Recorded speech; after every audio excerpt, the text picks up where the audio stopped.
Everyone and welcome to my channel. और अपने आज के वीडियो में हम डिस्कस करने वाले हैं केवीएस के रिक्रूटमेंट प्रोसेस के बारे में। हमने अपने पिछले वीडियो में डिस्कस किया था कि नवोदय विद्यालय में जो रिक्रूटमेंट्स होती हैं वो किस तरह से होती हैं, वहां पर आपका एग्जाम पैटर्न क्या होता है, मोड ऑफ सिलेक्शन क्या होता है, इंटरव्यू कितने मार्क्स का होता है, cut off and all of these things. But अपने आज के वीडियो में हम बात करेंगे केवीएस की, यानी जो नवोदय विद्यालय है और केंद्रीय विद्यालय दोनों ही सेंट्रल गवर्नमेंट से हैं, बट ये दोनों जो है ऑटोनोमस बॉडी है। और जो नवोदय है वहां रेजिडेंशियल होता है, वो क्लास 6 से 12 तक होता है, जबकि जो केवीएस है वो रेजिडेंशियल नहीं होता है, वो नॉर्मल स्कूल्स के जैसे होता है जो डे टाइम में होते हैं, एंड वो ग्रेड 1 से लेके 12 तक होता है। और क्योंकि आप जानते हैं कि जो केवीएस की वैकेंसी है दैट इज मोस्ट प्रोबेबली कि वो आएगी इस साल के एंड तक, तो आ जानी चाहिए, नहीं तो अगले साल तो उसे डैम श्योर आना ही आना है।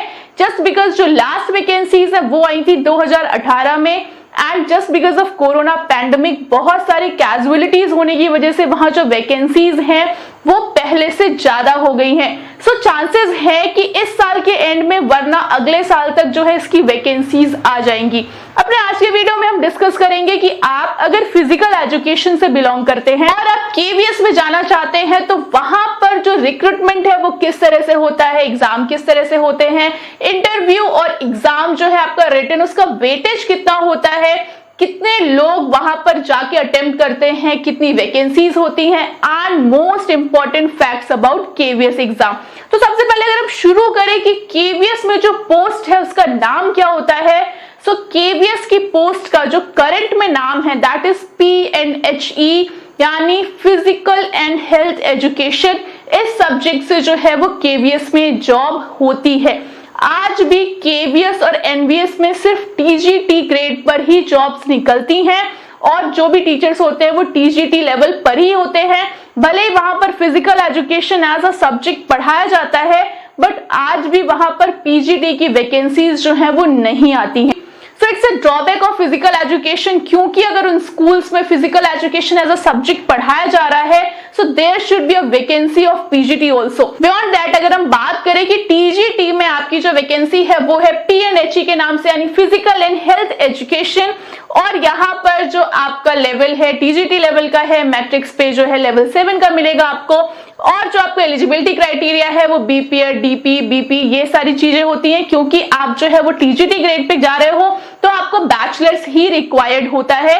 अगर आप किसी पीजीटी ग्रेड पे जाते हैं तब आपको वहां पर मास्टर्स रिक्वायर्ड होती है, बट क्योंकि आप टीजीटी लेवल की जॉब के लिए जा रहे हैं सो आपको बीपीएड, बीपी जो आपने कर रखा है that will be your essential qualification. बात करें यहाँ पर एज लिमिट की तो अप टू 35 इयर्स यहाँ पर एज लिमिट होती है, जो कि एनवीएस की जैसे ही है वहां भी इतनी ही एज लिमिट होती है। उसके बाद यहाँ पर जो मोड ऑफ सिलेक्शन है यानी जो एग्जाम है, यहाँ पर भी एनवीएस की तरह रिटन और इंटरव्यू दोनों होता है, बट यहाँ पर जो डिफरेंस है वो ये कि वहां पर जो वेटेज है वो अलग होता है, नंबर ऑफ क्वेश्चंस अलग होते हैं, बट यहाँ पर जो नंबर ऑफ क्वेश्चंस और वेटेज है अलग होता है। एक और इम्पॉर्टेंट चीज है, नवोदय में हमने जब कल वैकेंसीज के बारे में डिस्कस किया था तो वहां पर मेल और फीमेल की अलग अलग वैकेंसीज आती हैं, पीटी मेल एंड फीमेल की।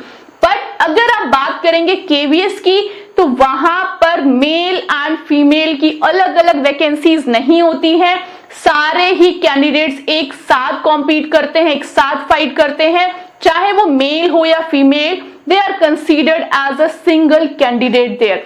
सो यहाँ पर जो आपका एग्जाम है वहां पर होते हैं टोटल 150 क्वेश्चंस जो कि रिटन एग्जाम होता है। लास्टली जो हुआ था दिसंबर 2018 में, उसके बाद अभी तक कोई वैकेंसी नहीं आई है केवीएस की तरफ से।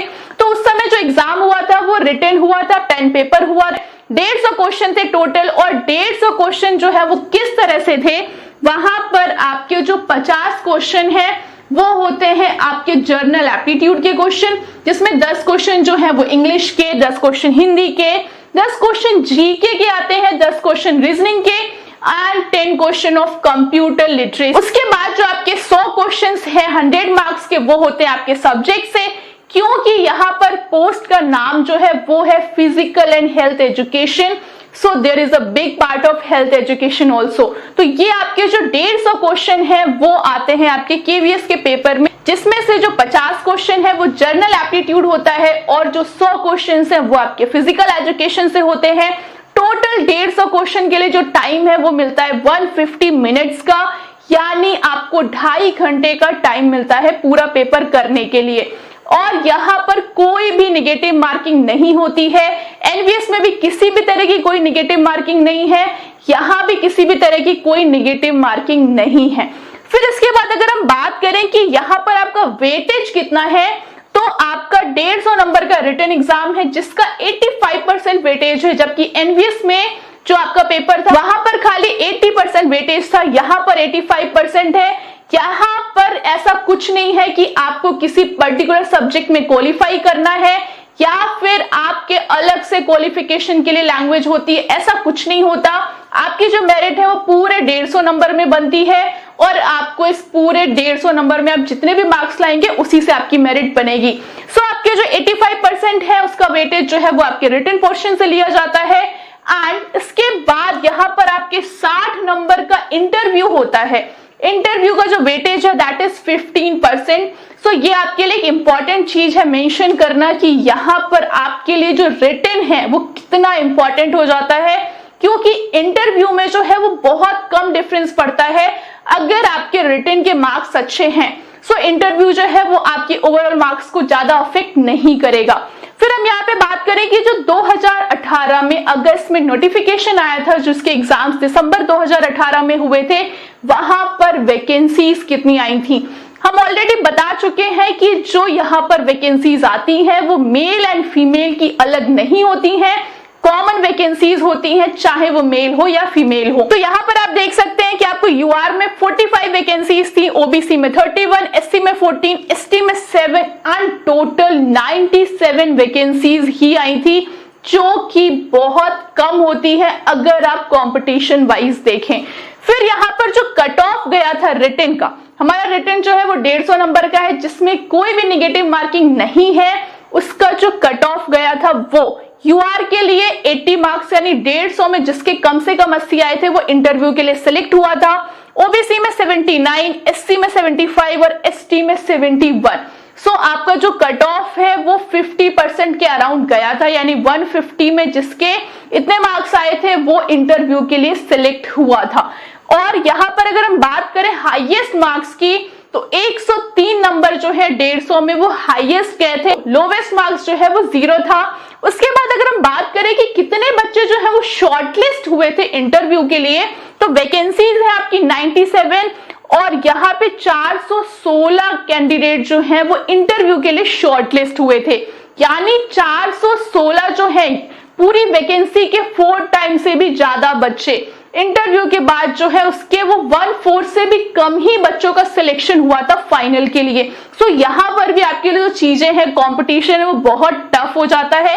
Each and everything should be very much perfect अगर आपको ऐसी जॉब में जाना है। सो यहाँ पर क्या है, जो 4 से 16 बच्चे शॉर्टलिस्ट हुए थे इंटरव्यू के लिए उसमें से सिर्फ 385 प्रेजेंट थे।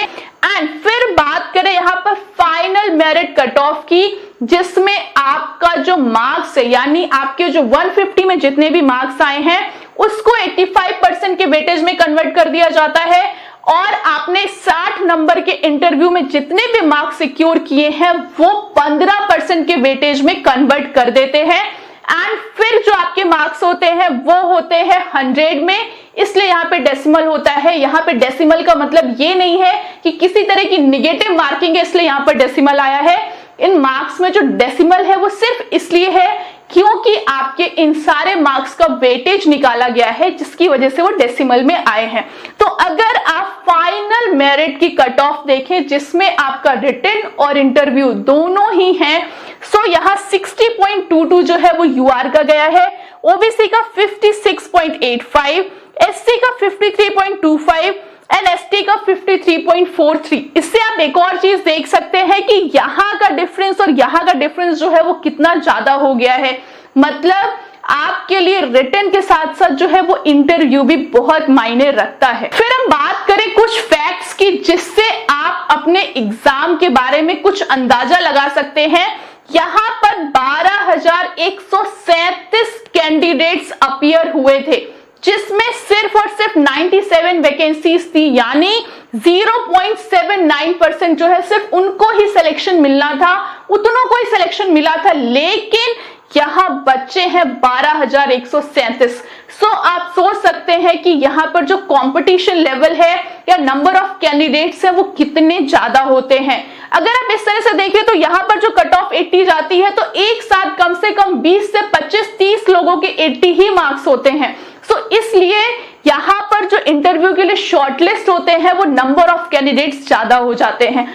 तो यहां पर अगर आप श्योर सिलेक्शन की बात करते हैं तो कम से कम आपको 150 में 110 टारगेट लेके चलना होगा, ताकि आप रिटर्न में इतना अच्छा सिक्योर करें कि आपको इंटरव्यू के लिए बहुत ज्यादा वरी ना होना पड़े। एक और खास बात, अगर हम इस वैकेंसी की बात करें तो इसका जो नोटिफिकेशन है वो आया था अगस्त 2018 में, एग्जाम हो गए दिसंबर 2018 में, इसके इंटरव्यू हुए फरवरी 2019 में एंड फाइनल लिस्ट आ गई थी मार्च 2019 में। सो इससे आप एक और चीज अंदाजा लगा सकते हैं कि इस वैकेंसी को पूरा क्लियर होने में 1 साल का भी टाइम नहीं लगा। तो यहाँ पर अगर आप एफर्ट अभी से करते हैं आपको रिजल्ट्स के लिए वेट नहीं करना पड़ेगा। सो आज के लिए इतना ही। आई होप आपको केवीएस के रिक्रूटमेंट प्रोसेस से जुड़े सारे क्वेश्चंस आपके क्लियर हो गए होंगे। आपको कौन सी बुक्स पढ़नी चाहिए टीजीटी के एग्जाम के लिए, that I will suggest you in the next videos. Till that keep watching to my channel and don't forget to subscribe to this channel.